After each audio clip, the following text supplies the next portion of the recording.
First advance estimates के अनुसार India का प्रोजेक्टेड खरीफ फूड ग्रेन प्रोडक्शन साल 2025-2026 में कितना रहेगा? तो ये रहेगा 173.33 मिलियन टन्स का, और ये बढ़ेगा 3.87 मिलियन टन से पिछले साल से। 173.33 मिलियन टन्स जो है ये फूड ग्रेन प्रोडक्शन होगा। Ministry of agriculture and farmer welfare ने रिलीज किया है first advance estimate of kharif crop production, जिसके अंतर्गत जो खरीफ फूड ग्रेन प्रोडक्शन होगा साल 2025-2026 के लिए वो होगा 173.33 मिलियन टन का, और ये ज़्यादा होगा 3.87 मिलियन टन से पिछले साल की तुलना में। खरीफ राइस की बात करें तो 124.4504 मिलियन टन होगा, जो कि ज़्यादा है 1.732 मिलियन टन से पिछली बार में। और खरीफ मेज की बात करें तो वो होगा 28.303 मिलियन टन का प्रोडक्शन, जो कि ज़्यादा है 3.495 मिलियन टन से। खरीफ प्रोडक्शन के मोटे अनाज या कोर्स सीरियल्स की बात करें तो 41.414 मिलियन टन जो है प्रोडक्शन रहेगा। खरीफ पल्सेस की बात करें तो 7.413 मिलियन टन रहेगा, जिसमें तुर या अरहर दाल जो है वो 3.5 मिलियन टन का प्रोडक्शन रहेगा। उड़द दाल जो है 1.25 मिलियन टन का प्रोडक्शन रहेगा, और मूंग दाल में 1.7 का मिलियन टन का प्रोडक्शन रहेगा। ऑयल सीड प्रोडक्शन की बात करें तो ये रहेगा 27.563 मिलियन टन का। पीनट की बात करें तो 11.093 मिलियन टन का प्रोडक्शन रहेगा, और सोयाबीन का 14.266 मिलियन टन रहेगा। कमर्शियल क्रॉप्स में शुगर केन का जो प्रोजेक्टेड प्रोडक्शन रहेगा वो है 475.614 मिलियन टन, जो कि ज़्यादा होगा 21 मिलियन टन से पिछले साल की तुलना में। कॉटन का जो प्रोडक्शन है वो रहेगा 29.215 मिलियन बेल्स, जो कि होता है 170 केजी ईच का। ठीक है, तो ये कुछ इंपॉर्टेंट डेटा थे, याद रखिएगा। नवंबर 2025 में स्किल इंडिया सेंटर कहां पे इनॉग्रेट किया गया है? तो ये बागपत उत्तर प्रदेश में इनॉग्रेट किया गया है स्किल इंडिया सेंटर। किसने सेटअप किया है? तो नेशनल स्किल डेवलपमेंट कॉर्पोरेशन ने सेटअप किया है स्किल इंडिया सेंटर, जिसको इनॉग्रेट किया गया था अश्वनी वैष्णव जी द्वारा। नवंबर 2025 में किस इंस्टीट्यूशन ने 5 रुपीज का कॉमोमरेटिव पोस्टेज स्टैम्प जारी किया है प्लैटिनम जुबली में? तो ये इंस्टीट्यूशन है आईआईटी खड़गपुर, जिन्होंने प्लैटिनम जुबली मतलब 75 इयर्स ऑफ स्टैब्लिशमेंट पूरे होने पे 5 रुपीज का कॉमोमरेटिव पोस्टेज स्टैम्प जारी किया है। नई चेतना 4.0 कैंपेन किस ऑर्गेनाइजेशन द्वारा इंप्लीमेंट किया जा रहा है? तो ये मिनिस्ट्री ऑफ रूरल डेवलपमेंट द्वारा किया जा रहा है अंडर दीनदयाल उपाध्याय अंत्योदय योजना नेशनल रूरल लाइवलीहुड मिशन। इसको जारी किया गया है 25 नवंबर 2025 को, और इसका चौथा संस्करण जो है चलाया जा रहा है। नई चेतना 4.0 कैंपेन चलाया गया है, हमने देखा दीनदयाल उपाध्याय अंत्योदय योजना के अंदर नेशनल रूरल लाइवलीहुड मिशन। कब तक चलाया जाएगा? तो 23 दिसंबर 2025 तक ये चलाया जाएगा, और लीड कौन करेगा? तो सेल्फ हेल्प ग्रुप्स जो है ये इंप्लीमेंट करेंगी, लीड करेंगी। एम क्या है? तो रिस्पेक्ट, सेफ्टी और सेल्फ रिलायंस महिलाओं में बढ़ाना, ये इसका एम है।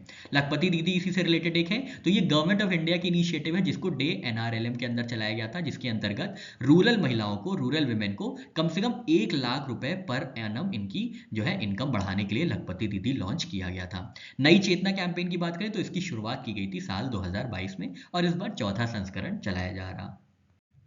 नवंबर 2025 में वर्ल्ड बैंक कौन से 2 प्रोजेक्ट्स को फंड करेगा इंडिया में? तो पहला प्रोजेक्ट है पंजाब का पॉइस प्रोजेक्ट, और सेकंड प्रोजेक्ट है महाराष्ट्र का पोखरा फेज 2 प्रोजेक्ट। ये दोनों ही जो प्रोजेक्ट्स हैं ये फंडेड है वर्ल्ड बैंक द्वारा।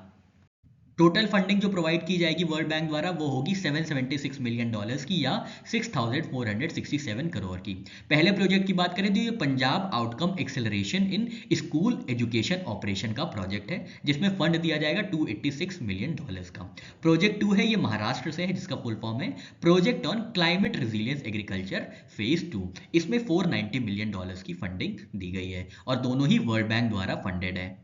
Defence research and development organisation ने पारस डिफेंस के साथ कौन से डिफेंस इक्विपमेंट के लिए टेक्नोलॉजी ट्रांसफर एग्रीमेंट साइन किया है?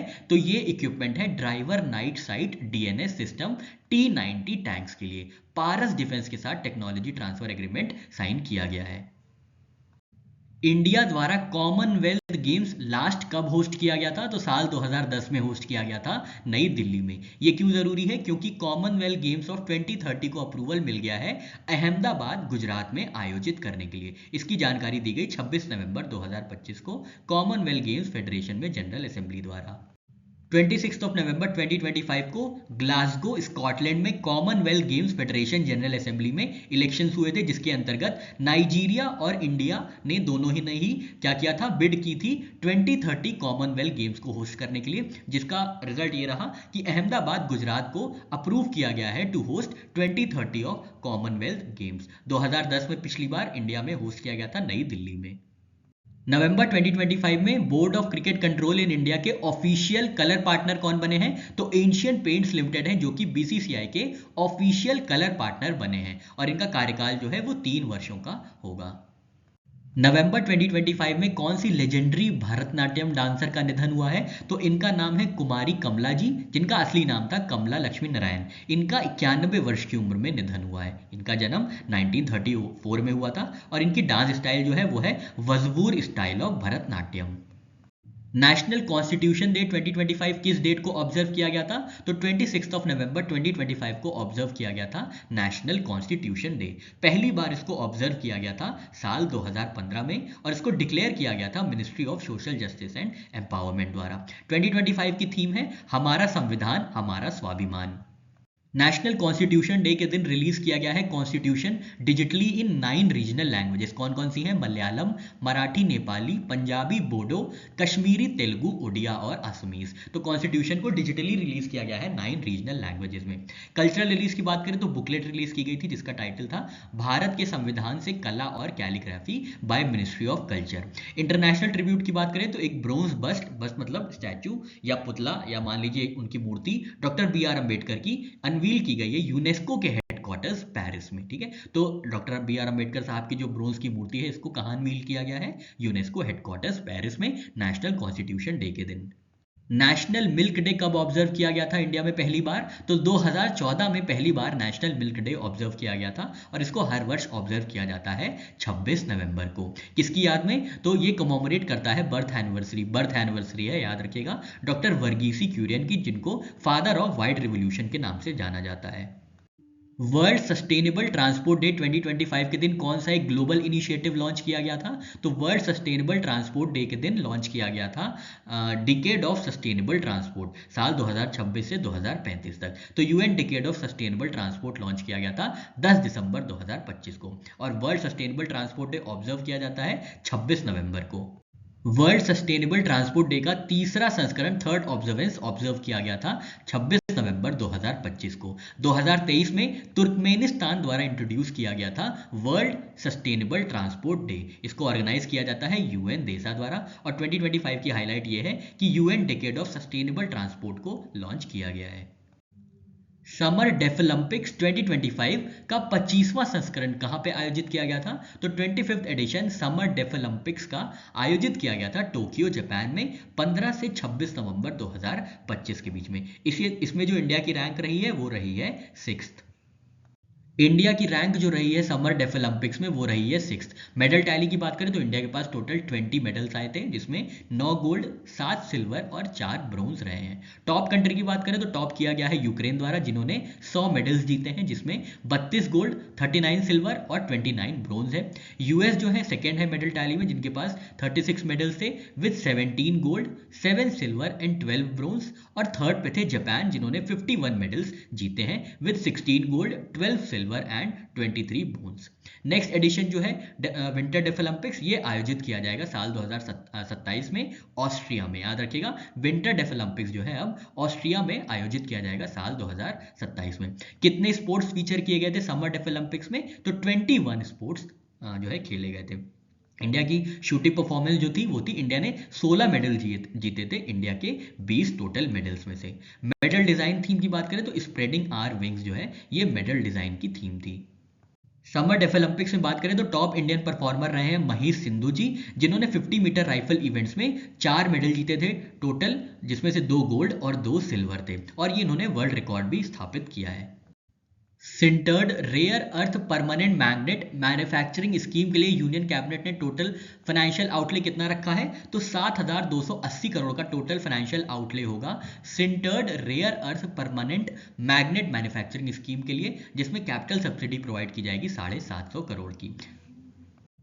Sintered rare earth permanent magnet manufacturing scheme को इंप्लीमेंट किया जाएगा मिनिस्ट्री ऑफ हेवी इंडस्ट्रीज द्वारा, और इस स्कीम के लिए एलिजिबल होंगे both public and private sector. Scheme के ड्यूरेशन की बात करें तो टोटल 7 ईयर्स की ये स्कीम होगी, जिसमें 2 ईयर जेस्टेशन पीरियड रहेगा और 5 ईयर जो है वो इंसेंटिव पीरियड रहेगा। तो आपको याद रखना है, sintered rare earth permanent magnet manufacturing scheme में टोटल फाइनेंशियल आउटले कितना है, कैपिटल सब्सिडी कितनी है और इंप्लीमेंटिंग एजेंसी कौन सी है, ये ध्यान में रखिएगा।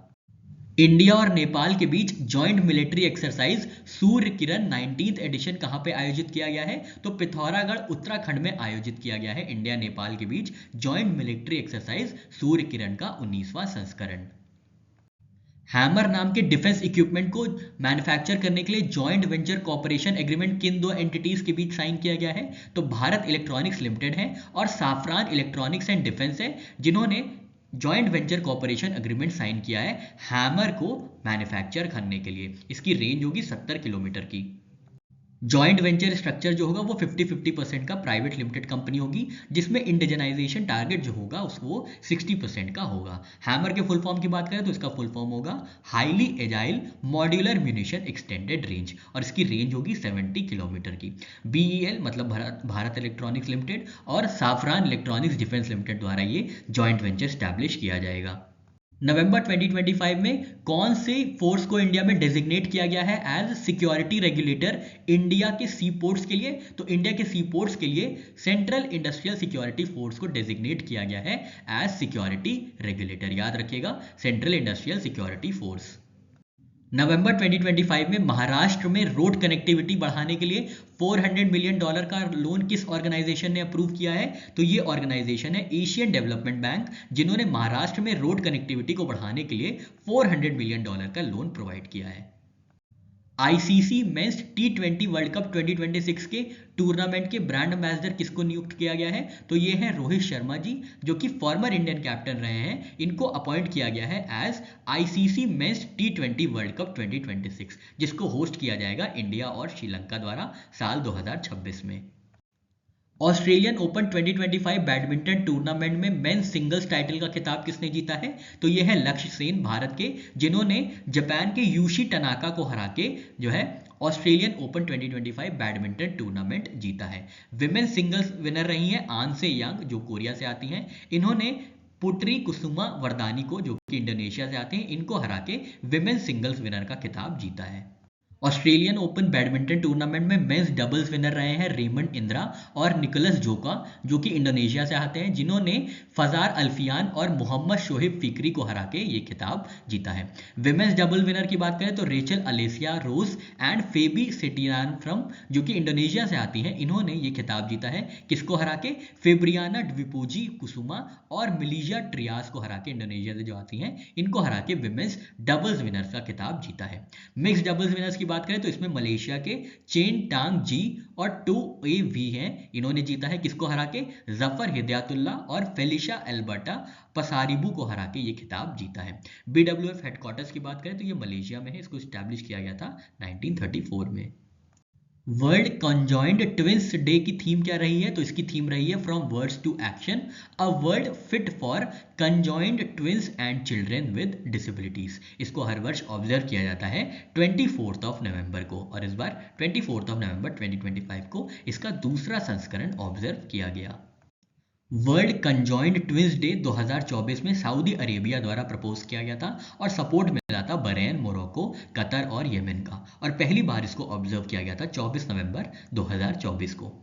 International day for elimination of violence against women कब ऑब्जर्व किया जाता है, तो हर वर्ष 25 नवंबर को ऑब्जर्व किया जाता है, और इस बार 26 एडिशन जो है ऑब्जर्व किया गया था international day for elimination of violence against women द्वारा। इसके अंतर्गत एक यूनाइट कैंपेन चलाया गया था 25 नवंबर से 10 दिसंबर के बीच में। यूनाइट कैंपेन की थीम देखें तो थी unite to end digital violence against women's and girls.